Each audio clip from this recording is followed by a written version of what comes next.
Assalamualaikum warahmatullahi wabarakatuh. Pernah mendengar istilah cuti menjelang bebas?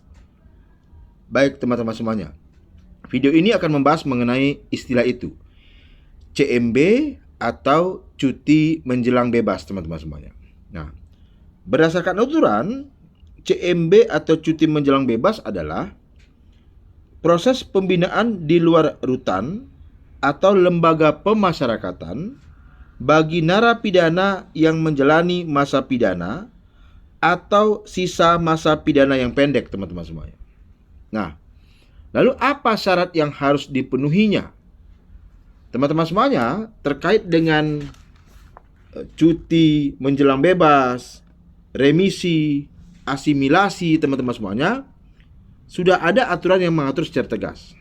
Yang pertama adalah Peraturan Menteri Hukum dan Hak Asasi Manusia Republik Indonesia Nomor 3 Tahun 2018 tentang syarat dan tata cara pemberian remisi, asimilasi, cuti mengunjungi keluarga, pembebasan bersyarat, cuti menjelang bebas, dan cuti bersyarat.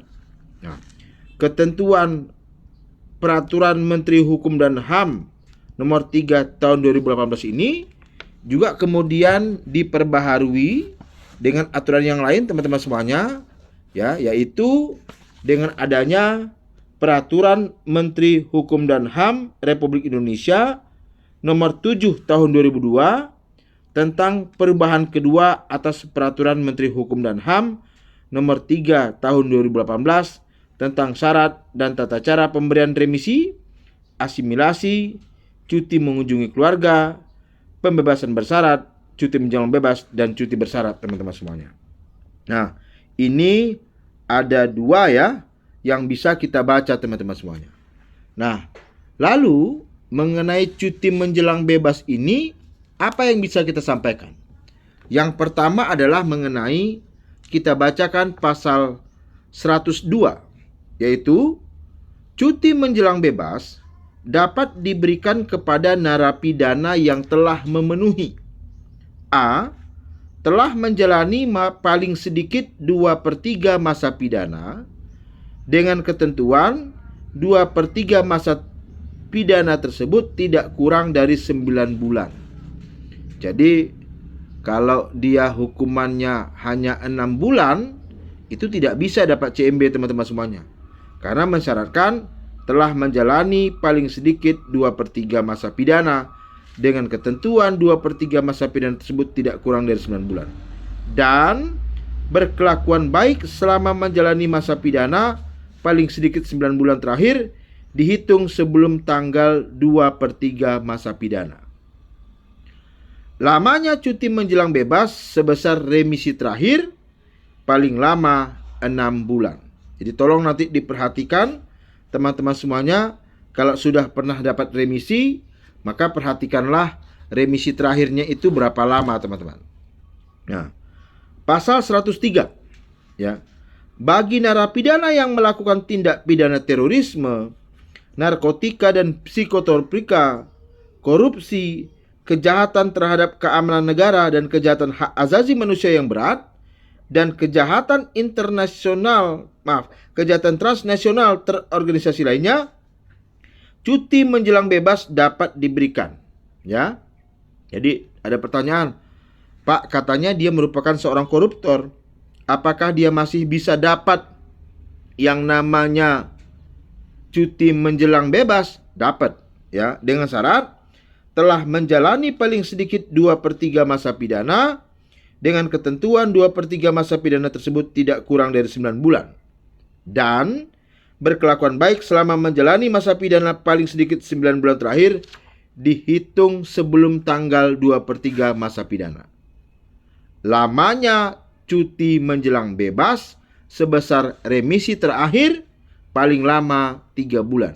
Jadi ada perbedaan masa cuti menjelang bebas antara tindak pidana umum dengan tindak pidana yang tadi saya sebutkan, teman-teman semuanya, yaitu terorisme, narkotika dan psikotropika, korupsi, kejahatan terhadap keamanan negara dan kejahatan hak asasi manusia yang berat, dan kejahatan transnasional terorganisasi lainnya. Nah, Mari kita baca pasal 104, teman-teman semuanya. Syarat pemberian cuti menjelang bebas bagi anak, ya. Ini dibedakan ya. Cuti menjelang bebas dapat diberikan kepada anak yang telah memenuhi A. telah menjalani paling sedikit 1/2 masa pidana, B. berkelakuan baik selama menjalani masa pidana paling sedikit 3 bulan terakhir dihitung sebelum tanggal 1/2 masa pidana. Lamanya cuti menjelang bebas sebesar remisi terakhir paling lama 6 bulan. Oke. Ya, itu pengantar dulu tuh. Nah, timbul lagi pertanyaan. Dokumen apa yang harus disiapkan ketika ingin mengurus cuti menjelang bebas? Nah, kita tidak lagi bisa mendasarkan pada Permenkumham nomor 3 tahun 2018, tetapi kita akan baca Permenkumham nomor 7 tahun 2022.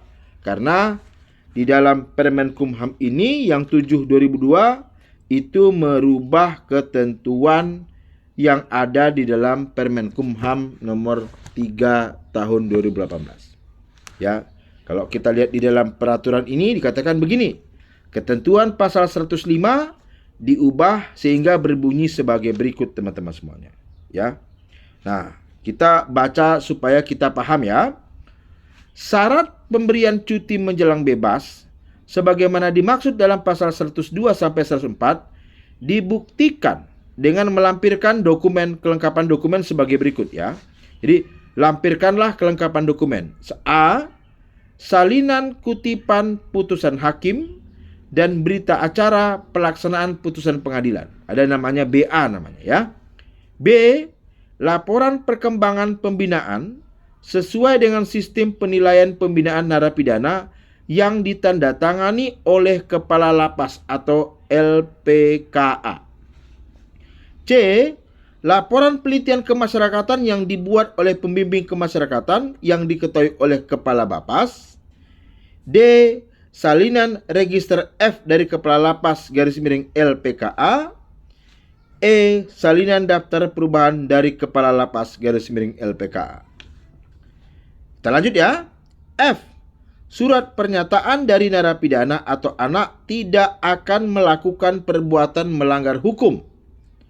Ya, dan surat jaminan kesanggupan dari pihak keluarga, wali, lembaga sosial atau yayasan yang diketahui oleh lurah, kepala desa atau nama lain yang menyatakan bahwa 1. Narapidana atau anak tidak akan melarikan diri dan atau tidak melakukan perbuatan melanggar hukum, dan membantu dalam membimbing dan mengawasi narapidana atau anak selama mengikuti program cuti menjelang bebas. Bagi narapidana atau anak warga negara asing, selain memenuhi kelengkapan dokumen sebagaimana dimaksud di atas, juga harus melengkapi dokumen A.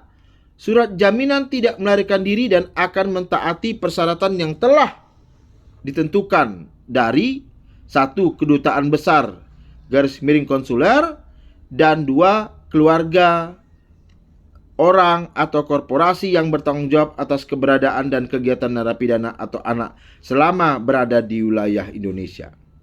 B. Surat keterangan dari Direktur Jenderal Imigrasi atau pejabat imigrasi yang ditunjuk yang menyatakan bahwa yang bersangkutan dibebaskan dari kewajiban memiliki izin tinggal, dan C. Surat keterangan tidak terdaftar dalam Red Notice dan jaringan kejahatan transnasional terorganisasi lainnya dari Sekretariat Nasional Sentral Biru Interpol Indonesia. Surat keterangan sebagaimana dimaksud dalam ayat 2 tersebut diajukan oleh Dirjen kepada Direktur Jenderal Imigrasi, dan Dirjen Imigrasi menyampaikan surat keterangan tersebut paling lama 12 hari terhitung sejak tanggal permohonan diterima. Nah, inilah teman-teman semuanya video singkat untuk kita mengetahui lebih jelas apa yang dimaksud dengan cuti menjelang bebas. Teman-teman semuanya, semoga video ini bermanfaat dan bisa menjawab rasa penasaran beberapa penanya tentang apa itu mengenai cuti menjelang bebas. Silakan bagi ada yang membutuhkan jawaban-jawaban atas pertanyaan hukum lainnya, silakan berkomentar. ya, baik di dalam bentuk pertanyaan di kolom komentar boleh, atau teman-teman sampaikan nanti di dalam Instagram kami irawan harahap.advokat. Demikian teman-teman semuanya. Assalamualaikum warahmatullahi wabarakatuh.